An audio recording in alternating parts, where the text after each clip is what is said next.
Rahayu, saudara-saudara sejiwa Tosanaji Nusantara. Jumpa lagi dengan saya Joko Supriyadi dari JS Collection Krisadi Jana Jakarta.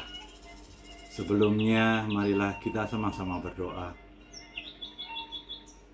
Semoga senantiasa segala yang terindah dan yang terbaik terlimpah untuk kita semuanya. Amin.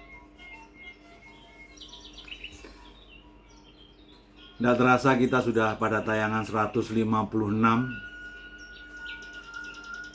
Bukan jumlah video yang sedikit untuk selalu mencari suatu gagasan baru dalam bersharing tentang Tosanaji.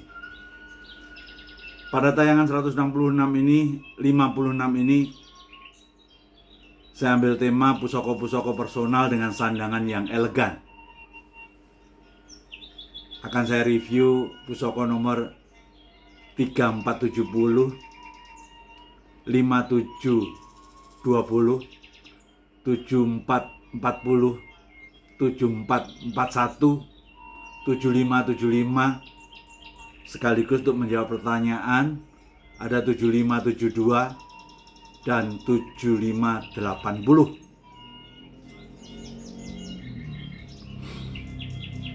Kalau Anda menikmati tayangan 114,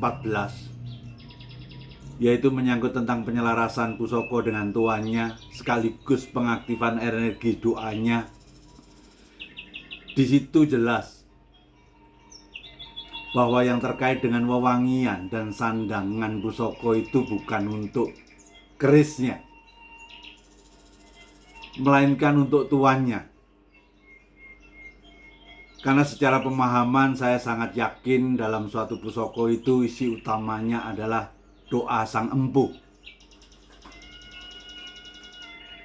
Sehingga wangian apa yang cocok, sandangan apa yang cocok, itu kembali lagi kepada sesuatu yang sifatnya pas di hati kita.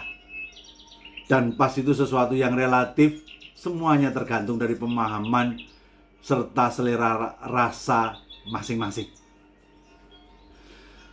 Karena ini lebih fokus kepada sandangan, mari kita mulai dengan keris yang pertama, yaitu keris nomor 3470. Kalau saya melihat tentang masalah pusoko ini, bahkan ini saya jadikan maskot pada website saya, karena handle-nya sangat detail sekali. Bathara Wisnu dengan rangka gambaran Ramayana yang sangat detail sekali. Buat saya ini menjadi sesuatu hal yang sangat luar biasa, karena material utamanya adalah dari gigi inisial. Mari kita lihat lebih dalam apa yang ada dalam pusoko ini. Ternyata pusoko ini adalah pusoko Luk 13 Longgandu, panjangnya 39, waswutah tangguh saya adalah Bali era Mojopahit. Ketika kita melihat pusaka ini ya cukup lumayan, tidak masterpiece item. Namun kalau Anda melihat tentang sandangannya, luar biasa. Inilah wujud daripada Tuhan sebelumnya dalam rangka untuk membuat pusoko personalnya menjadi sangat di hati, disandangi dengan kualitas sandangan yang sangat luar biasa. Kalau kita ingin pahami tentang longgandung itu long yaitu lo dalam arti kata adalah daun. Gandu itu semacam pepohonan yang bisa dipakai untuk obat, sekaligus bisa sebagai penetral energi negatif. Dengan Luk 13-nya, pemahaman saya adalah Luk perlindungan, sehingga bisa dikaitkan dengan secara keseluruhan pusoko ini secara esoteri. Isi doanya lebih ke arah untuk penolak balak, baik sesuatu yang pengaruh dari yang kasat mata maupun yang tidak kasat mata. Tentunya pamor waswutah memberikan semacam suatu tambahan urusan kesejahteraan, Sehingga pusaka ini secara filosofinya lebih ke arah antara perlindungan dan kesejahteraan. Sangat indah sekali, saudara. Detail sekali.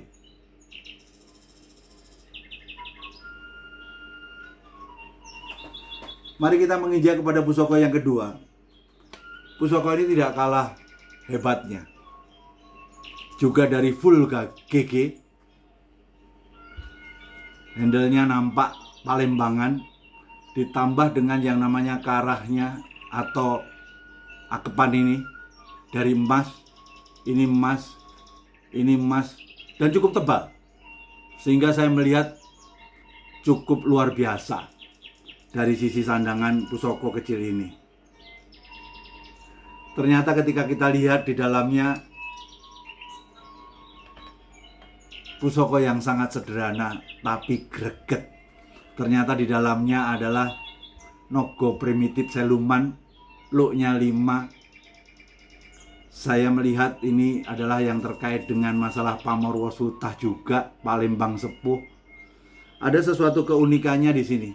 Kalau Anda lihat dari sisi nogo seluman primitifnya, seperti biasa, namun di baliknya ada mulutnya seperti naga pada umumnya. Sehingga ini antara naga primitif dan naga biasa, yang dimana mulutnya butuh semacam satu mut-mutan. Ini keunikan daripada pusaka ini. Banyak orang berkata pada saya, bukannya pusaka dikaitkan dengan sandangan, disesuaikan dengan sandangannya. Lah sekarang saya ingin sampaikan pada Anda, setiap orang itu sesuatu punya relativitas masing-masing. Lah orang ini senang sekali dengan pusaka ini, yang akhirnya dibuatkan sesuatu sandangan full GG dengan emas yang cukup tebal dan banyak sekali seperti ini. Ya tentunya ini adalah suatu sarana untuk penyelarasan antara pusaka dengan tuannya. Dengan sandangan seperti ini, si tuan sebelumnya merasa mantap. Ya kalau kita ngelihat tentang nogo siluman, selalu nogo adalah pemimpin siluman untuk menjadi efektif tanpa keberadaan daripada pemimpin. Fungsi kepemimpinan berjalan dengan lancar. Look 5 ada unsur kewibawaan, waswutahnya lebih ke arah kesejahteraan. Sehingga ketika kita coba kaitkan dengan secara filosofi, ya tinggal dikaitkan aja seluruhnya, baik filosofi pada dapur maupun filosofi pada pamornya. Jadi menurut saya ini sesuatu yang indah, saudara.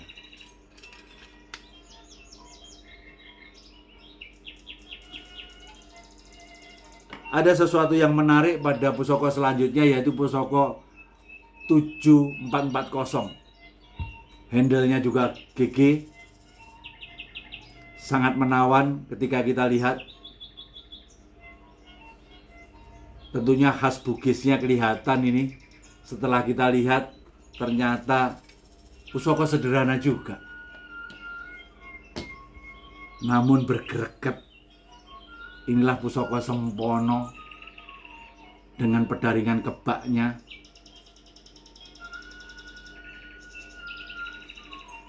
Ada sesuatu hal yang menarik. Ini adalah bagian daripada 150 item yang saya dapatkan borongan dari ex-kolektor keris-keris Bugis.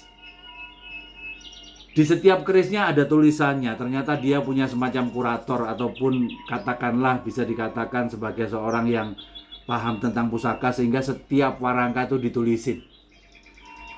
Dan dari 150 itu saya lihat dari tulisan tentang nama dapur, pamor, dan lain sebagainya, rasanya pemahamannya sama dengan pemahaman saya. Sehingga menurut saya sangat valid untuk kita coba pakai sebagai suatu rujukan. Ada satu yang menarik. Ternyata dalam pusaka ini, di baliknya ada suatu tulisan, yaitu Arung Pone Mangkau. Aksen E. Saya melihat itu adalah Raja Bone. Namun saya tidak berani ngeklaim bahwa ini pusakanya Raja Bone, enggak. Tapi ketika kita melihat ini adalah tangguhnya Bugis, izinkan saya cukup hanya menyampaikan ini pusaka Kerajaan Bone. Saya tidak mengatakan ini kerisnya Raja Bone. Hanya yang tertulis di balik rangka tadi adalah Arung Bone Mangkau. Aksen E besar. Yang saya tahu itu adalah Raja Bone.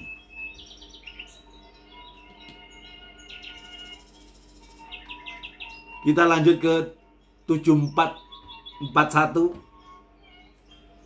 Sepertinya pedang, tapi dengan hulu gigi yang sangat tua. Dan ini adalah giok, dan ini adalah marjan. Ini full perak sandangannya. Ketika kita buka di dalamnya lameng, alameng, bahkan sudah ada pegat wojonya atau combongnya. Namun yang saya menarik melihat tentang masalah pamornya ini, walaupun sederhana, pamornya adalah garis 5, yaitu adalah gajah gelar. Ketika yang namanya garis adek berjumlah 4 atau 6 disebut sebagai Janur Sinebit. Namun ketika jumlahnya 5, kita sebut dengan gajah gelar. Dan ini juga bagian dari 150 yang ada tulisannya cuma 2. Yang tulisan khas ini. Dan khusus untuk lameng ini dituliskan adalah Karaeng Rigoa. Ya, setahu saya Karaeng itu kan raja, Rigoa itu adalah goa. Tapi ada dalam kurungnya Sombai. Sama seperti 7440, saya tidak mengatakan bahwa ini adalah keris alameng pusoko dari Raja Goa. Namun izinkan saya ambil di tengahnya saja. Ini pokoknya pusaka Kerajaan Goa. Dari apa yang kita nikmati beberapa saat tadi, terkesan bahwa secara bilah sangat sederhana. Ya, saya yakin yang lebih kuat adalah fungsi esoterinya. Kalau orang bicara tentang esoteri, kalau sandangannya gading, dalamnya seperti wow. Tetapi kalau orang bicara tentang esoteri, selama dia mampu untuk memberi sandangan yang sesuai dengan selera rasa dia, tidak ada satu masalah. Lanjut ke 7575. Ini lebih mantap lagi. Akepan juga emas. Ini GG, dan ternyata GG-nya tebalnya setebal ini. Ketika kita lihat, dalamnya adalah sepoka. Pedaringan kebak rasanya hampir mirip dengan garis-garis sebelumnya. Tentunya ini adalah semacam tosanaji yang sudah dipusokokan secara personal, sehingga orang itu merasa penyelarasannya bisa terjadi manakala dibuatkan sandangan yang sesuai dengan selera rasanya. Sehingga ketika Anda melihat, kayaknya kerisnya tidak terlalu luar biasa bagi Anda. Namanya aja barang personal, bagi dia ini luar biasa. Sehingga layak untuk mendapatkan yang namanya sandangan yang sangat luar biasa. Baik. Izinkan pada kesempatan ini untuk saya menjawab beberapa pertanyaan. Rasanya ada 2 yang saya mau jawab. Beberapa pertanyaan saya akan jawab di kemudian hari. Selalu saya jawabnya dengan semacam suatu sajian atau sanaji yang saya punya. Kalau saya nggak punya pendukung, mendingan saya nggak jawab. Ada teman yang bertanya bahwa ada keris, ini ketepatan keris Bugis. Kalau dilihat dari keris ini justru lebih bagus daripada tadi, kualitas pamor dan kualitas besinya. Namun kalau Anda teliti, gonjonya tidak ada. Kerisnya bagus, besi pamornya luar biasa, tapi dia tidak punya gonjo. Ya, inilah pemahaman CJD Somowocoro. Dari pemahaman teman-teman yang ada di Bugis dan Melayu khususnya, pusaka itu akan dianggap untuk bisa menjadi selaras dengan dirinya. Justru kalau gonjonya dibuang. Kecuali kalau keris iras, tidak bisa. Kalau keris yang bergonjo, gonjonya dibuang. Karena dengan cara itu, dia akan merasa bisa lebih cepat menyelaraskan antara dirinya dengan pusokonya. Apakah itu sesuatu pemahaman yang benar atau salah? Salah benar adalah sesuatu yang relatif. Buat saya suatu keyakinan itu penting antara kita dengan keyakinan diri kita. Perbedaan dengan sesama ya toleransi saja. Tidak perlu ada semacam sesuatu perdebatan. Jadi itu jawaban saya, sama seperti keris Jawa yang disenengkerkan. Rata-rata gonjonya saat itu diganti dengan keleng. Agar orang tidak bisa menebak keris itu keris lo atau pamornya apa, karena disenengkerkan. Sengaja gonjonya diganti. Ya samalah tentang keberbedaan tentang bagaimana untuk mengelola keris.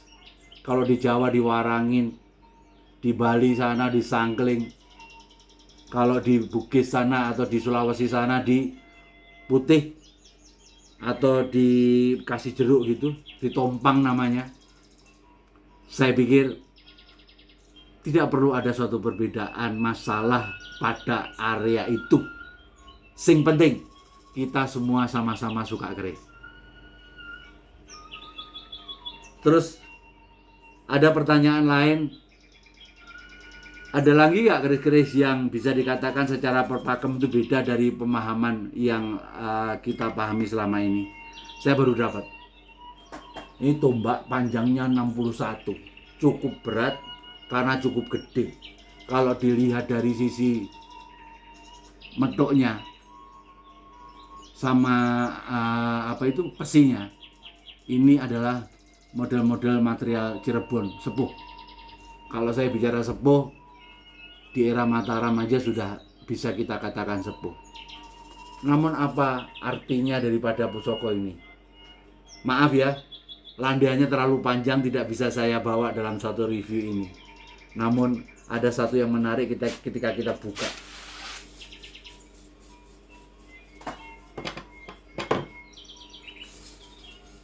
Ini seperti layaknya sapu.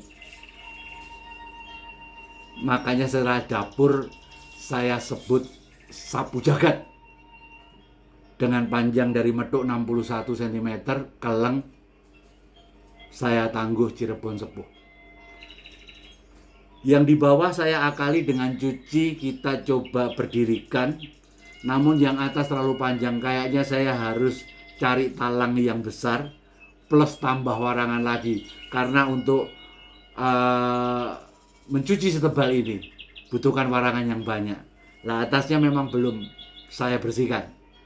Cuman karena saya sekedar pengen masukkan ke website sehingga sudah saya lakukan suatu foto itu di nomor 7580. Ketika kita bicara tentang masalah sapu jagat, ya kita bicara tentang sapu itu tujuannya untuk alat pembersih kan, pembersih kotoran. Namun juga kita bisa samakan membersihkan suatu rintangan, saudara. Segala halangan bisa kita tanggulangi, kita bersihkan dengan sapu jagat ini.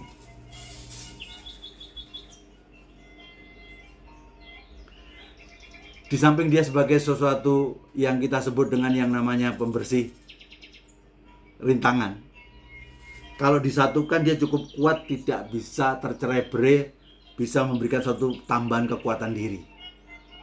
Dan yang terakhir, yang namanya sapu kalau diberdirikan begini bisa dipakai sebagai tolak balak. Saya dulu pernah mendapatkan suatu cerita dari kakek saya di zaman Pak Geblok masa lalu. Orang itu biasanya tidurnya tidak boleh di dipan. Kalau banyak orang yang sakit kemudian akhirnya meninggal, ada Pak Geblok pandemi seperti itu, disarankan untuk tidurnya tidak di dipan tapi di latar. Cukup di alas tikar aja udah cukup. Dan di depan rumah dicari sapu lidi untuk didirikan seperti itu. Karena menurut cerita Pak Geblok akan menghindari sapu lidi yang berdiri ke atas. Selalu ada saja hal yang baru yang saya temukan, sehingga ketika banyak orang mengatakan definisi sebuah pakem, saya setuju dengan pakem, tapi tidak 100%, karena faktanya semakin lama plesir untuk melihat tentang Tosanaji, semakin ada banyak hal yang baru kita temukan. Demikianlah kira-kira tayangan kali ini, semoga bermanfaat. Marilah kita terus belajar tentang Tosanaji. Namun jangan lupa, belajar Tosanaji tidak untuk menjadikan kita ahli, namun hanya untuk menambah rasa cinta kita pada Tosanaji. Dengan memiliki, semoga segala tingkah laku kita berubah, tersplatter oleh filosofi yang adiluhung dari Tosanaji. Diharapkan semakin lama berTosanaji, ego kita pun semakin turun. Untuk itu, jayalah budaya Tosanaji. Pastikan budaya ini menjadi tuan rumah di negeri sendiri.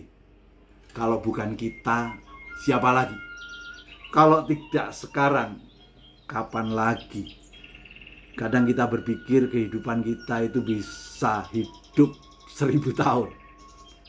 Faktanya sangat sebentar sekali.